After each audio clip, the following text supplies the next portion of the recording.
can do it with the light on. I don't think I can go through with this. Well, do you mind if I start without you? I mean, I just don't do one-night stands.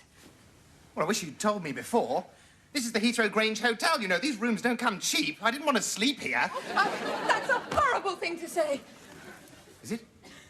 Oh, well, I'm only joking. I'm renowned in Westminster for my sense of humour. And for my enormous majority. And for my incredible virility. And Vicky, this isn't a one-nighter. This is a first-nighter. I love you. I've loved you ever since the Sloaney Girl Temp Bureau sent you into my life. Yesterday. Do you really mean that? Of course I do.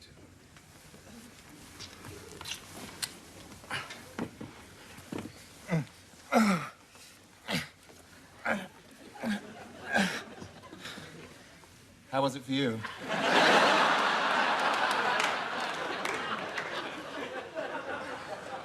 How was what? Oh, that. Well, it was, different. Really? In what way different? Sexier?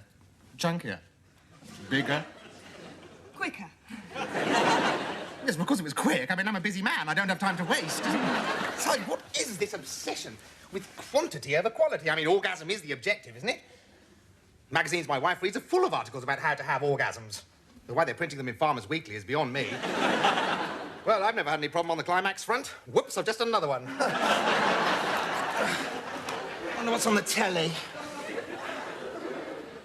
Alan, did you really mean it when you said you loved me? Oh, of course. Well, when I said I loved you, I really meant it. Only I've never been to bed with a married man before. Well, not unless you count Daddy. Shh. That's my favourite Daddy. Alan, I'm so glad you do love me, because I forgot to tell you I'm not on the pill. Well, I was on the pill, but then I put on 2 stone, got spots, and no one fancied me. Oh, Alan, what would you do if I got pregnant? Oh, well, I'd leave my wife and marry you, of course.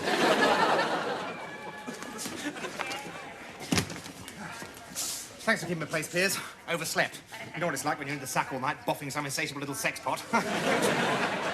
And, of course, you wouldn't know what that's like at all, would you? Hey, bastard, there is a queue here, you know. It's all right, Crippen. It's an airliner, not a corporation tram. There are plenty of seats for everyone. Though why you're going to a conference on farming is beyond me. You represent an inner-city slum, don't you? Even my constituents are allowed to eat. Are they? What a shame. If this terminal wasn't patrolled by heavily armed members of your anti-terrorist squad, I'd give you a good smack for that. Well, there you are, you see. There's the voice of the modern Labour Party. Thinly veiled political thuggery. Do you like hospital food, pal? I love it, but then, of course, I'm in Bupa. Oh, good morning. Good morning. And your passport, please, Herr Bestard.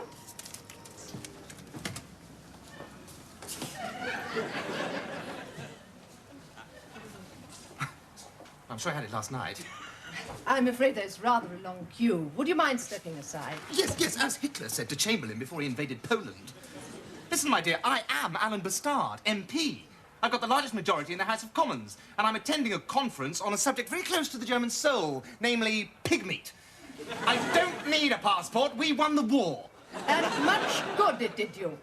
Next, please. Look, Fräulein, I can vouch for him. Yes, and who will vouch for you? Oh, well, Alan will vouch for me. Right, that's it. I demand to see the airport manager, or the airport Führer, or whatever you call him. I'm afraid Mr. Goering is unavailable. He is busy pillaging the art galleries of Eastern Europe. Smoking or non-smoking? Perhaps it's in your case. What? Your passport? No. Oh, God. I must have left it at home in Yorkshire. Damn. Well, at least have a look. No, it's not in here. Well, it might be. I'm always losing things and finding them in unexpected places. Yes, that's because you're a congenital idiot, Piers.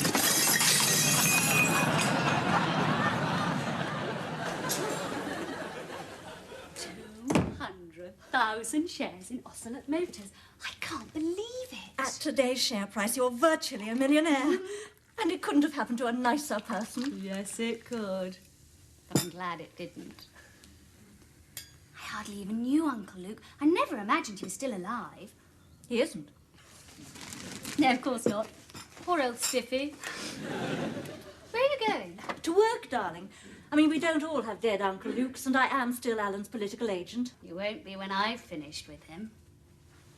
What on earth do you mean by that? I can afford to leave him now. Nice, messy divorce with lots of unwelcome publicity for him. Aren't you being a little vindictive, darling? Yeah, he deserves it.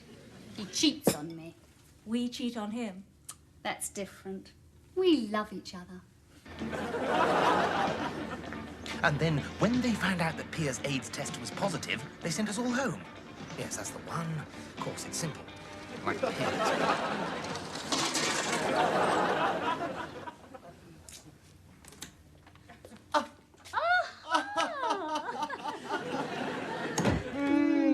Mwah! Now, I know what you're thinking. Yeah. What's Alan doing back so early from the conference? Well, you're not going to believe this. Last month, we all had routine blood tests, and Pia's, of all people, turns out to be a raving... You left it in your bedside drawer. Oh, I know about that, darling. Under the March 1987 amendment to the European Community Travel Agreement, members of Parliament on official business don't actually need to carry the Do passport. shut up, Alan. I'm not Piers. I mean, why don't you just admit that you spent last night in some airport hotel with some little typist for whom I feel nothing but the deepest pity? I see. Well, if you prefer to think the worst, Sarah, rather than listen to my perfectly logical explanation, quite frankly, I don't know how this marriage is going to survive. It isn't. I've just inherited £1 million, and I'm going to divorce you.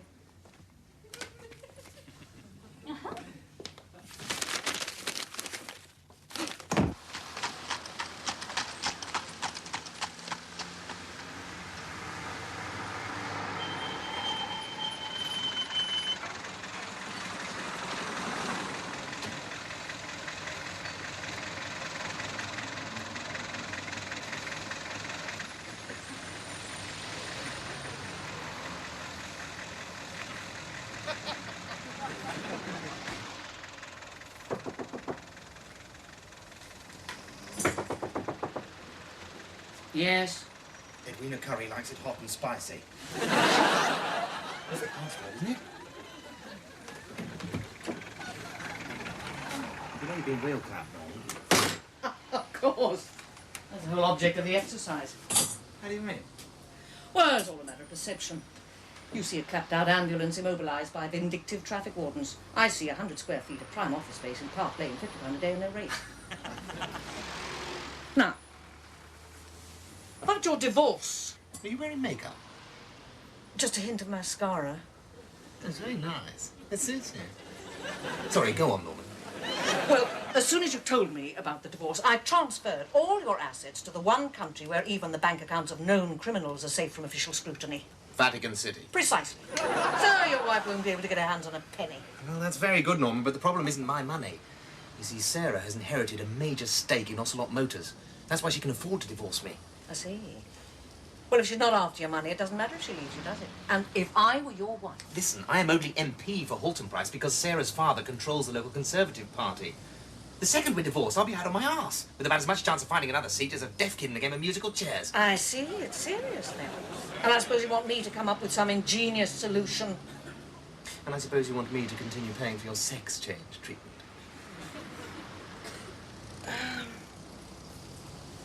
Has she actually got the shares in her possession yet? I don't think so. Her uncle died abroad, so there's all the legal formalities to go through. Good. Gives you a little time. To do what? It's obvious. Destroy the company.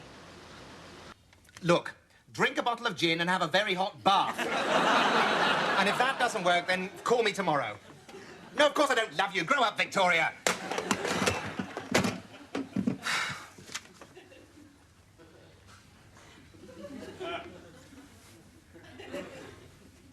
Where have you been? I sent you to the library an hour ago. Have you been wasting your time voting? Sorry, Alan. The photocopying machine broke down and I had to wait for the man. Well, you should have copied it out by hand then, shouldn't you? Come on, give. Look, Alan, I'm not your servant, you know. If you were, I would have sacked you years ago. Do you think I could have a drink? I don't see why not. Just make sure you're back from the bar by 11. I might need you. Let's see, Ocelot. Company report 1986-87. Profits up 34%. Dividends up 42%. Exports up 61%. Workforce up by 3,500. Makes you proud to be British, doesn't it? Shut up, Piers. No strike agreement extended for a further 5 years. God, it'd be easier to bankrupt Jeffrey Archer. Listen to this. The latest Ocelot 3.8 turbo supercat built at their new £200 million factory in Bramall is a world beater. My test model sleekly muscled its way from 0 to 60 in 7.5 seconds. Gosh, I wish I had one. What are you talking about? Oh, no. It's not me. It's Annika Rice, writing in this issue of Yappy Car. I wish I was a Yappy. What does Yappy actually mean, Alan? Yuppie Piers is short for useless pill. So you are one already, aren't you? Congratulations. Don't be so spiteful, Alan. Wait a minute. Where did you say that Ocelot had built their new factory? Not telling you. Ow! No, please! There it is. Bramall. Bramall? But that's in Cribbins's constituency. Piers, you're a genius. Come on, we're going to break into the Prime Minister's office. Right. No. I draw the line there, Alan. I know you talk me into all sorts of things because I'm frightened of you, but I'm more frightened of her. Piers, if you help me, I'll get you one of those new Ocelot supercats. Really? Do you promise? No. But I promise that if you don't help me, I won't get you one.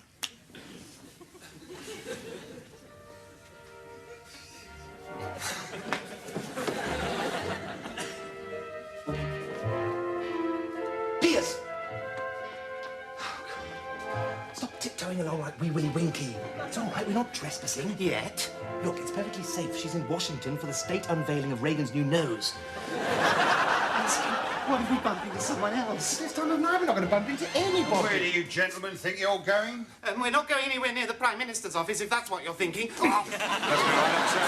We're just taking an evening stroll, drinking in the historic ambiance. Yes, well, I shall have to ask you to identify yourself, sir. Several ministerial offices on this floor. Can't be too careful. I completely understand.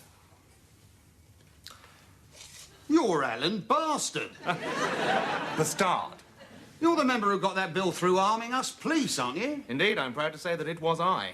And it wasn't an easy job. But I felt you chaps needed the tools to finish your work. Yes, well, I'm a big fan of yours, sir. If I shook you by the hand, would it be a terrible liberty? Yes, it would, but perhaps this once. And this is Mr. Fletcher Dervish, who helped draft the bill.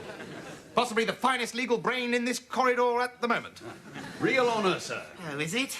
Tell me, officer, do you find the gun makes a great deal of difference to your work? Oh, revelation, sir, revelation. I mean, take last Saturday. Yeah. A mate of mine on the Met was policing the Chelsea match. Some hooligan threw a bottle on the pitch, so he draws his piece and blows him all across the half-time scoreboard. Splat! Yeah, wasn't no trouble after that, sir. Oh, yes, you've done us bobbies a right favour. I mean, in this day and age, who needs a truncheon? Right. Though, the wife likes it, mine, when I'm on nights. Something for her to grab hold of. If she thinks she is an intruder. Oh. Tell me, officer, since we're such kindred spirits, I wonder if you could do me a little favour. If I can, sir? Well, it's not really for me, it's for Mr. Fletcher Dervish. You see, he's never been inside a ministerial office, and unlike me, he's never likely to get the chance to do so. So, if you could just let him peek inside one, you know, needn't be anything grand, agriculture, fish and food, or, God, Northern Ireland even. Well, I don't know, sir. I shouldn't leave my post. Well, I'll keep an eye out for you, hmm? All right, Mr. Bastard, as it's you. Right, now, this particular part was structured in 1744. Around the corner here, we have a broom cupboard that was originally Lord Palmerston's cars.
the Minister denies it. And he will. I have it here in black and blue.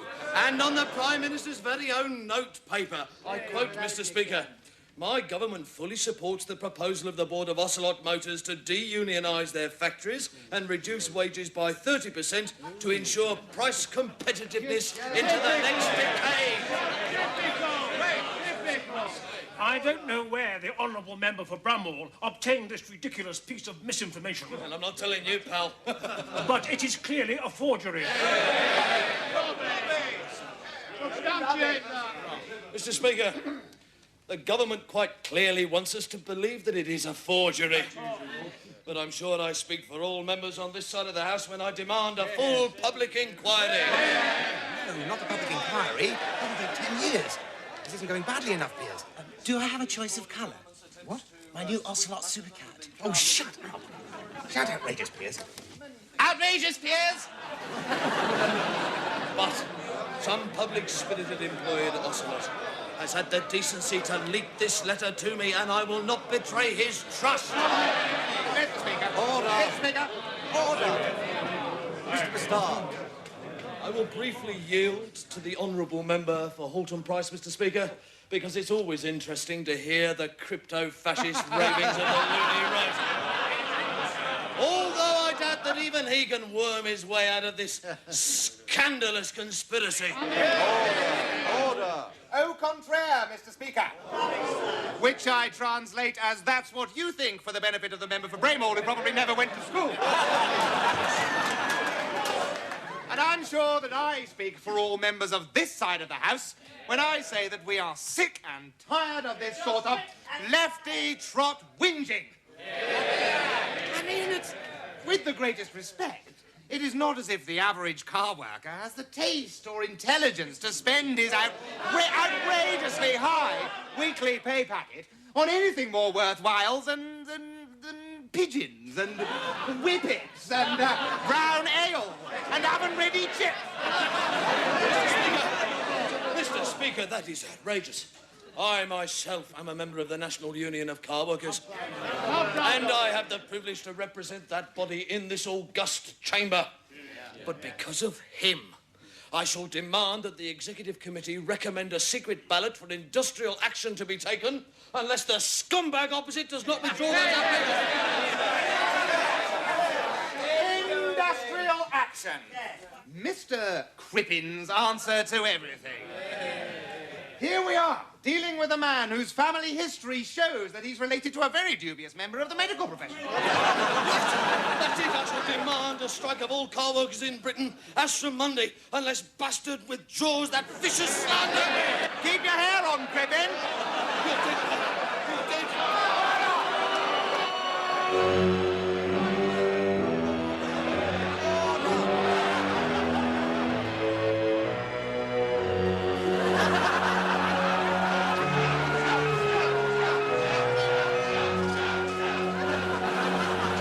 Financial Times? Of course. The stock exchange has suspended dealing in Ocelot shares, so I suppose Sarah won't be divorcing you now. So what? Well, you did say you'd get me an Ocelot Supercat if I helped you. Well, you actually believed me. Well, I did at the time. I suppose I'm really rather stupid. Yes, you are, Piers. Very stupid. Very loyal.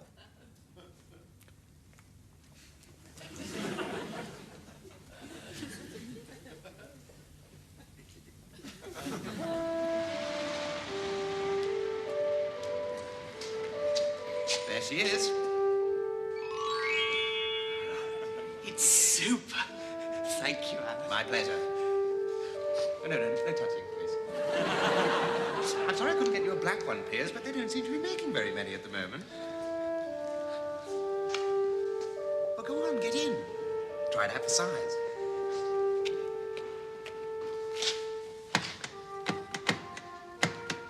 The door won't open, Alan. Wonderful. That's lovely. You really didn't need to, you know. Well, of course I did, Piers. You've been my loyal and devoted servant. It's the very least I could do. I just don't know how to thank you. Well, don't thank me. Thank Hertz. I gave him your credit card number. It's £150 a day, or £975 for the whole week. You bastard, Alan! Bastard.